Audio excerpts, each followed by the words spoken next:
I was 7, my father brought home a beautiful lady who gave me a box of mangoes. That day, my mother watched me happily eating those mangoes while she signed her name on the divorce papers. After that, she jumped off the roof of our building. From then on, mangoes became the nightmare of my life. So on my wedding day, I told my husband, Alan Holt, if you ever want a divorce, just give me a mango. Alan pulled me into his arms, quiet. From then on, mangoes became off limits for him too. On Christmas Eve of our 5th year of marriage, Alan's childhood sweetheart, Larissa Fenimore, left a mango on his desk at the office. The very same day, Alan announced he was cutting ties with Larissa and fired her from the company. That day, I truly believed he was the man I was meant to be with. Half a year later, I flew back from overseas, having just closed a partnership deal worth about $200 million.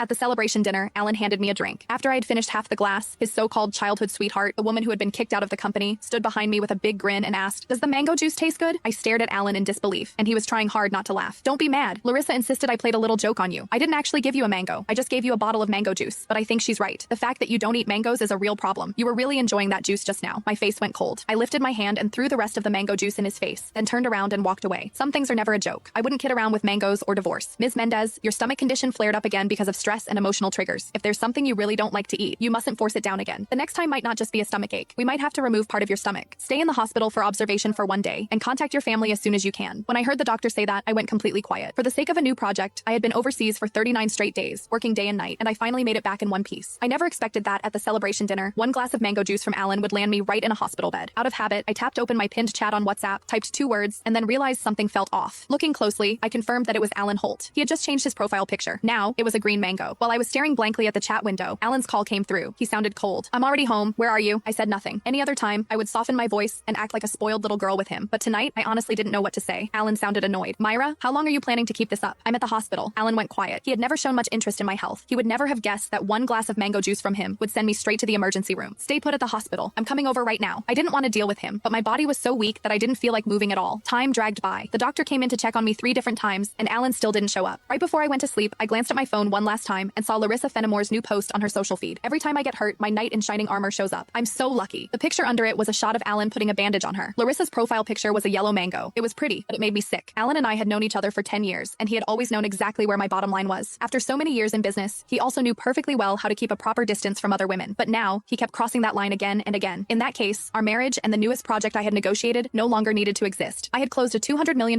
deal in West Arkin that could have changed the company's future, but at that moment, it didn't matter anymore. When I woke up the next morning, Alan hadn't sent a single message or made a single call. I wasn't even angry. After the follow-up check confirmed I was fine, I went straight home to a 5,300 square foot luxury villa that Alan and I had bought the previous year. 7 years ago, when we graduated, we squeezed into a basement room and shared 1 cup of instant noodles. 5 years ago, when we registered our marriage, we ate at a street food stall and went home with a tiny 4-inch cake. Now, I was alone in a huge empty house, nursing my wounds by myself. I figured I would get used to it eventually. I was reviewing the divorce papers the lawyer sent me when Alan finally came.